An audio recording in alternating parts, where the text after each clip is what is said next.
Yo, let me cut that out. Look at y'all. Let me talk to y'all. Let me see what y'all got going on. I'll get my hair done tomorrow. I'm finna get the Gravedigger Mountain Plats. You know, you feel me? Might fuck around and get my hair cut, but I'm only getting my hair cut when I can go see my girlfriend. I can't go see my girlfriend right now. So, you know, that's that. But today we're finna be reacting to shit.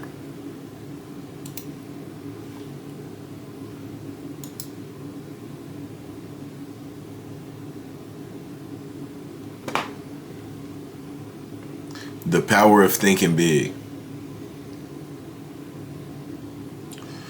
So let's shit. This shit taking forever and ever. Oh. The power of thinking big. Change your mindset. Life will reset. A powerful story of a beggar and wordy tales. Let's check it out.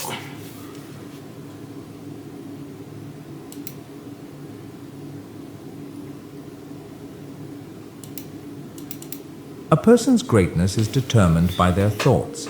This timeless truth has been proven repeatedly by the lives of successful individuals like Elon Musk, Steve Jobs, and Jeff Bezos. Napoleon Hill, in his famous book Think and Grow Rich, said, "What you think about, you become."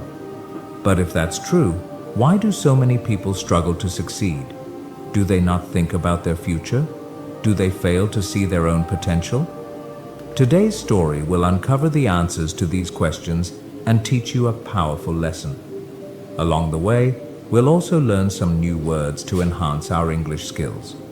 So, stay with us till the end. I promise this video will be worth your time. Once, in a busy railway station, there lived a beggar. Every day, he survived by asking passengers for alms as they waited for their trains. One day, as he was begging, he noticed a well-dressed businessman stepping onto the platform. Seeing his expensive suit and confident posture, the beggar thought, "This man must be really rich. If I ask him for money, he'll surely give me a generous amount." With this hope, Wrong answer. Hopefully he gets a job. the beggar approached the businessman and stretched out his hand. But instead of giving him money, the businessman looked at him and asked, "Do you always just take from others? Have you ever given anything to anyone?" The beggar was startled. He had never heard such a question before.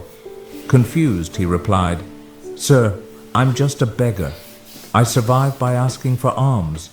I have nothing to give to anyone." The businessman smiled slightly and said, "If you believe you have nothing to give, then you also have no right to ask for anything. I am a businessman. I believe in exchange. If you can offer me something, I can give you something in return. But if you have nothing to give, I cannot give you anything either." Saying this, the businessman boarded his train and left. The beggar stood there, stunned. He kept replaying the businessman's words in his mind. "I have been begging for so long, but no one has ever said this to me before." He wasn't rude, but he spoke the truth.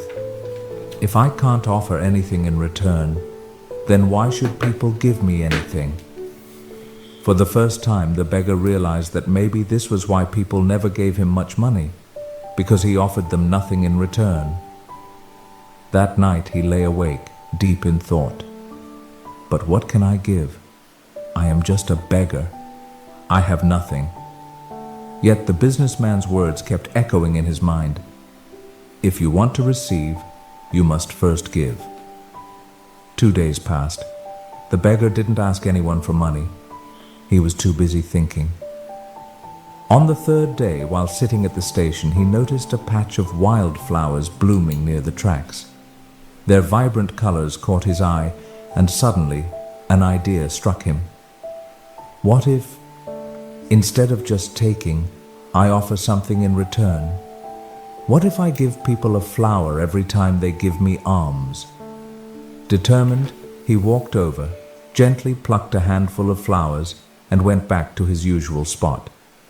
When someone handed him a coin, he smiled and offered them a flower in return. Surprisingly, people accepted the flowers with joy. Some even smiled and thanked him. As the days passed, something incredible happened. More people started giving him money. But he noticed a pattern. As long as he had flowers, people gave generously. When he ran out of flowers, the donations decreased. So it's true. People like to receive something in return, he thought. One day, as he was handing out flowers in exchange for alms, he spotted the businessman again, sitting in the train. Excited, he rushed over and said, "Sir, today I have something to give you. If you give me money, I will give you flowers in return." The businessman smiled, handed him some cash, and took a few flowers. "You have truly understood the value of exchange," he said. "Today, you are no longer just a beggar. You have become a businessman." The train arrived at the next station, and the businessman stepped off. The beggar stood there, watching him go. His words sparked a new thought in his mind. Am I really a businessman now? For a long time, he pondered over it. Then, suddenly, he realized something.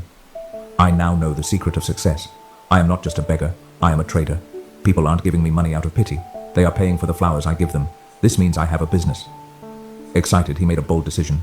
That day, he left the railway station and never returned as a beggar again. 6 months later. At the same railway station, two well-dressed men met. They exchanged a handshake, but one of them had a curious look. "Do I know you?" one man asked. The other smiled and replied, "Yes, we've met twice before, right here, on this very train." The first man frowned, trying to remember. Then his eyes widened in surprise. "Wait, you're the beggar, the one I refused to give money to, and then later I bought flowers from you." The former beggar laughed. "Yes, that was me, but today I am no longer a beggar. I run a successful flower business, and I'm traveling to expand it further." The businessman was astonished. "That's incredible. What changed?" The flower seller smiled. "You taught me one of life's greatest truths. We only receive when we give." That day, I realized that I was never really a beggar. I was a businessman all along. I just had to see myself that way. The two men shook hands again, now as equals. Then they boarded their trains, heading towards their respective futures. Life is shaped by how we see ourselves. If you believe you are small, you will remain small. But if you recognize your inner potential, you can achieve greatness. So don't limit yourself.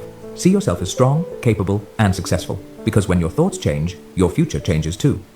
If you like this story, give it a When your thoughts change, your future changes too. You feel me? When you change this, you change what's in front of you. You feel me? Lock in. When you change this, controls this. You feel me? This controls this. If I ain't taught you nothing, bruh,